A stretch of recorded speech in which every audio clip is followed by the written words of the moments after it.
И снова здравствуйте, с вами новости на светлой стороне. Здесь мы видим светлое даже в плохом. Друзья, пожалуйста, сначала поставьте ракету или лайк под этим видео, это очень важно для его продвижения. И, конечно, подпишитесь на канал, а также поддержите мою работу по номеру карты внизу экрана. Напоминаю, что мой канал существует только благодаря вашей поддержке. Большое вам спасибо, а теперь поехали! Бесконечные донья и стук снизу. Вот за что мы ценим западную цивилизацию? Правильно, конечно, за ценные научные открытия. И те, кто поспешил похоронить исследовательско-открывательский потенциал цивилизованных, мол, Эпштейна заднеприводная повестка лишила их ума, сильно выдает желаемое за действительное. Жжет еще дух первопроходцев в западных пороховницах. Сегодня я докажу вам, опираясь на факты, что сильны они еще в открытиях, казалось бы, невозможного. Ох, сильны шельмы! Но прежде чем я распахну врата откровения, скажу по секрету для тех, кто скучает по мне в перерывах между моими видео, что есть решение. Правда, сразу предупреждаю, оно запрещенное. Подписывайтесь по этому QR-коду на мой подсанкционный Макс, табуированный у ничего не боящихся обитателей райского сада, потому что жизнь у них свободная, сытая и правда на их стороне. Что вы говорите? Рыдательные сами себе противоречат и пробили очередное дно? Вот вы как в их бездну глядели вместе со мной в предыдущем выпуске. В этом-то и заключается их гениальное открытие 21 века. Мы-то, варвары, грешным делом со своими познаниями считали, что дно может быть одно. Ну, два на крайняк.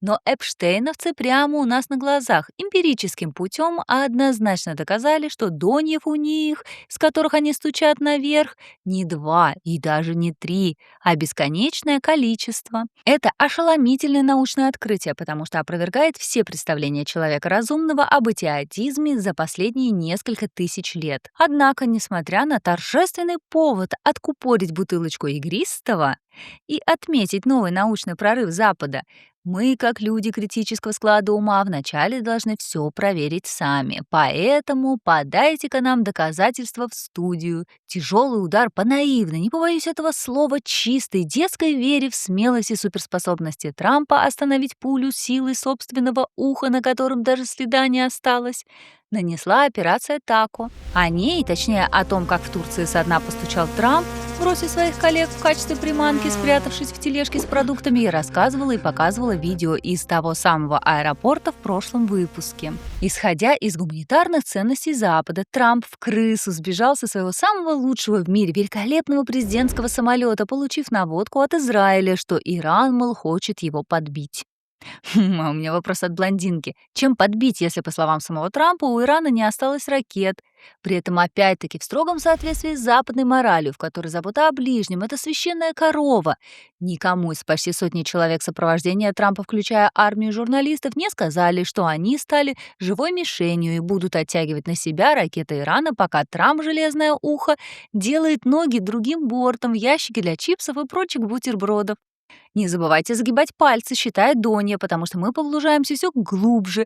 Цитирую просветительский пост от информационного агентства Ирана, написанный с пятой попытки, потому что все время ржали всей иранской редакции так, что не могли остановиться. Это размер места, в котором трусливый Трамп прятался во время операции Тако, где он тайно переместился с президентского самолета на другой самолет, спрятавшись в тележке с едой и напитками. Ну, конечно же, это ложь. Людоедство либералов?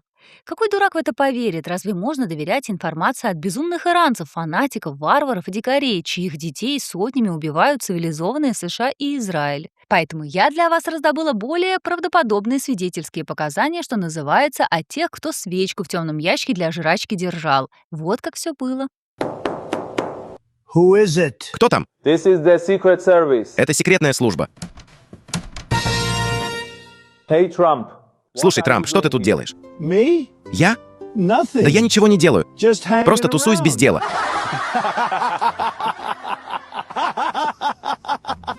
Ну, или так. Секретный план Трампа. Закройте шторки на окнах. Ребята, расслабляйтесь. Все расслабляйтесь. Наслаждайтесь полетом. Скоро увидимся. Идеально. Никто не знает, Трамп находится в тележке с едой. Трамп, мы знаем, что ты там. Давай, вылезай. Мистер президент, самолет приземлился, вы можете перестать прятаться. Да, ладно, ладно. Что за кипиш-то? Что за кипиш? Ты нас бросил на самолете. Мистер Президент, вы знали, что мы в опасности, и вы об этом нам ничего не сказали. А что было бы, если бы что-то случилось с бортом номер 1? Слушайте, джентльмены, у меня был план. План? Вы сказали нам расслабиться и наслаждаться полетом. Точно так! И вы же расслабились, разве нет? Мы расслабились, потому что думали, что вы тоже были на борту. Если бы я всем сказал идти за мной на борт С-32, все бы ломанулись за мной, и тогда бы вся операция провалилась. И поэтому вы решили залезть в ящик для еды на борту. Да, это обалденный ящик для обслуживания. Президентский уровень обслуги. Но почему вы нас не взяли с собой? Потому что кто-то должен был их отвлечь. Мы были теми, кто отвлекал. Слушайте, сфокусируйтесь на позитиве. Вы бесплатно слетали на самолете, а вы смогли бесплатно прокатиться на фургоне с едой. Да, но ни слова об этой вони. Трамп, пытающийся сохранить в битве с Зеленским титул главного клоуна Земли и, как мы теперь знаем, точно не на голодный желудок, выдал комические куплеты, как из пулемета, пробивая крупнокалиберными дно за дном. Огромное количество хороших событий происходит. Дела в экономике невероятно прекрасные с точки зрения Уолл-стрит. Как раз поступили новые данные, ну, вы в курсах. У нас рынок в 80 раз лучше, чем за всю историю. А теперь цитирую не вовремя вставивший свои 5 копеек Reuters. В среду Министерство финансов США сообщило, что дефицит федерального бюджета в июле подскочил до 432 миллиардов долларов. Рекордным для этого месяца показатель. Рост расходов и снижение поступлений от таможенных пошлин привели к тому, что с начала 2026 финансового года бюджетный разрыв достиг 1,799 триллиона долларов, превысив дефицит за весь 25-й финансовый год. Хотя до конца текущего финансового года остается еще 2 месяца. Бюджетный дефицит за прошлый месяц, отчасти увеличенный из-за календарных сдвигов в сроках выплаты пособий, оказался на 141 миллиард долларов или на 48% выше, чем в июле 2025 года. Этот показатель стал самым высоким месячным дефицитом с марта 2021 года, когда он достиг 660 миллиардов долларов на фоне расходов на программы помощи в связи с пандемией COVID-19. Рассказанная мной в прошлом выпуске история синий-желтый шмакли, у которой общее количество погибших боевых холопов с начала 26 года магическим образом сократилось с 55 тысяч до 50, уникальный случай в истории человечества с момента сотворения мира. Обрела в лице успеха экономики США от Трампа матерого конкурента. Я же говорю, сошлись два сильных клоуна с феноменальными навыками пробивания дна, но Трамп нереально изощренный профи, что подтверждается его великолепной оценкой ситуации в Ормузе. И после того, как мы покончим с Ираном, нанеся ему поражение, он потерпит ужасное поражение, и очень скоро я объявлю Ормузский пролив территорией США.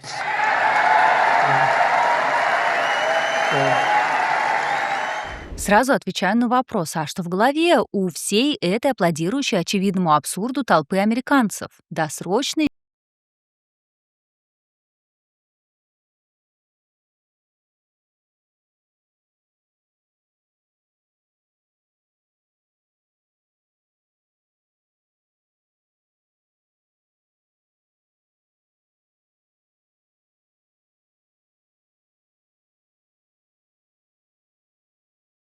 по всей видимости, видит в Иране свое поражение, о котором только что снизу постучал своей интеллектуальной пастве Трамп.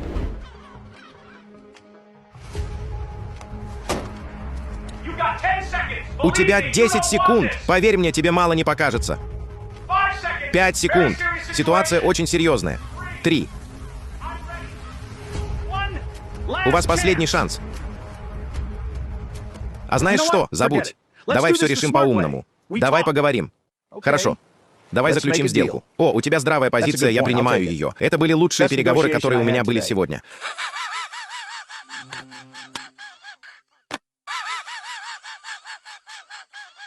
Но мне кажется, что, несмотря на всю блистательность Дони, этот раунд по самому глубокому стуку останется за просроченной попрошайкой. Ведь только царь тупых мог критиковать выборы в России, когда запретил свои перевыборы и уже скоро просидит второй срок самозахватом. А во-вторых, начать топить за оппозиционное яблоко, чтобы для всех в России стало очевидно, что Явлинский нацпредатель, если за него топит террорист, отдавший приказ, в частности, на массовое убийство детей в Старобельске. Якщо Путін хоче війни Если Путин хочет войны аж настолько, что теперь влез в очередную громкую политическую манипуляцию со своими псевдовыборами. И влез так, что побоялся увидеть в выборном списке даже одну единственную партию, которая хотя бы что-то говорила про необходимость мира, снял партию «Яблоко». Поэтому приоритеты его абсолютно очевидны. Это же насколько альтернативно одаренным надо быть, чтобы так убить наркотой свой мозг, чтобы вылезти на табуретку с этим номером. Еще раз. Это снизу стучит поц, который в своей стране отменил выборы совсем. Идиот. Кто-нибудь дайте ему селедку. В очередь, сукины дети! В очередь! Дайте ему селедку. В очередь! Кстати, в неряшливом клоуне этой синей желтой цирковой площадки нас вообще ничего не будет удивлять, если вы взглянете на то, как выглядит его куратор с одного острова. Никто из нас, мои дорогие зрители, не доверились бы человеку с такой харизмой даже в вопросе кормления аквариумных рыбок. А Шмакля отдал ему целую страну, что и без заключения психиатра. Приговор. Как и еще более глубокий стук «Made in Japan», связанный с очередной годовщиной первой и единственного в истории человечества применения США 2 атомных бомб против гражданского населения Японии. Эта страна тоже может схлестнуться с 404-й на предмет, кто больше превратился из свободных и гордых людей в рабов. Просто предыстория. Премьер-министр Японии Санаэ Такаити возложила цветы на Арлингтонском кладбище американским солдатам, разрушившим Японию и оккупировавших часть страны.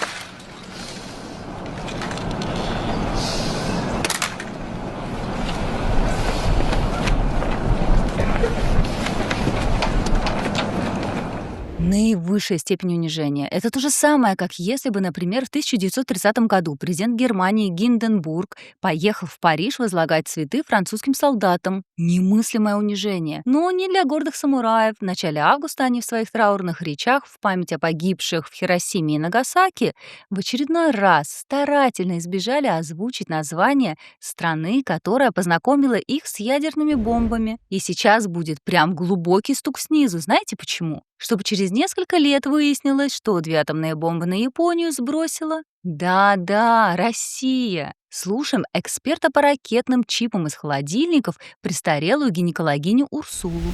You brought us to your hometown of Hiroshima, the place where you have your roots. Вы привезли нас в свой родной город Хиросиму, место, с которым связаны ваши корни, и которое оказало глубокое влияние на вашу жизнь и ваш стиль лидерства. Многие ваши родственники погибли, когда атомная бомба стерла Хиросиму с лица земли. Вы выросли, слушая рассказы тех, кто пережил эту трагедию, и хотели, чтобы мы тоже услышали эти истории, взглянули в лицо прошлому и извлекли уроки для будущего. Это стало для участников саммита G7 моментом, заставляющим глубоко задуматься. Я никогда его не забуду, особенно сейчас, когда Россия снова угрожает применением ядерного оружия. Что? То есть Россия уже применяла ядерное оружие и теперь угрожает его применить снова? Не США?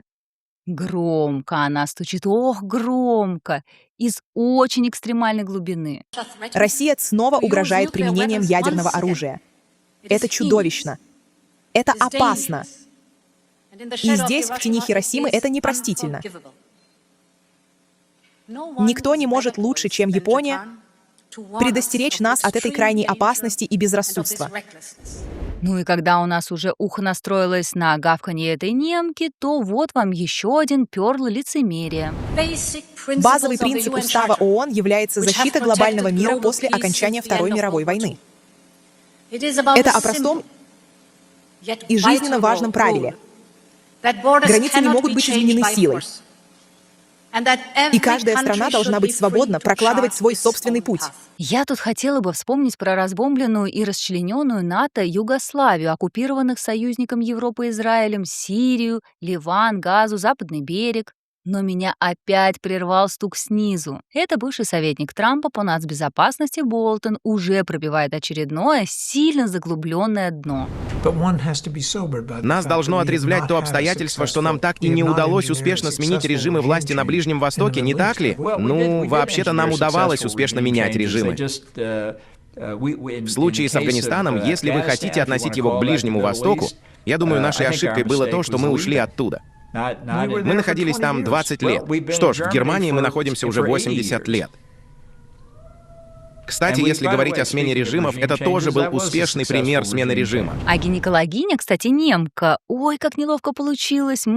Сказала, что главный принцип устава ООН — это свобода страны прокладывать свой собственный путь. Япония не даст соврать. Они прям свободные, как и немцы. Уровень лицемерия Урсулы профессионально глубокий. Но кто-то скажет, что Болтон, мол, это уже история. Согласна. Тогда получайте Хексита, министр войны США в настоящее время.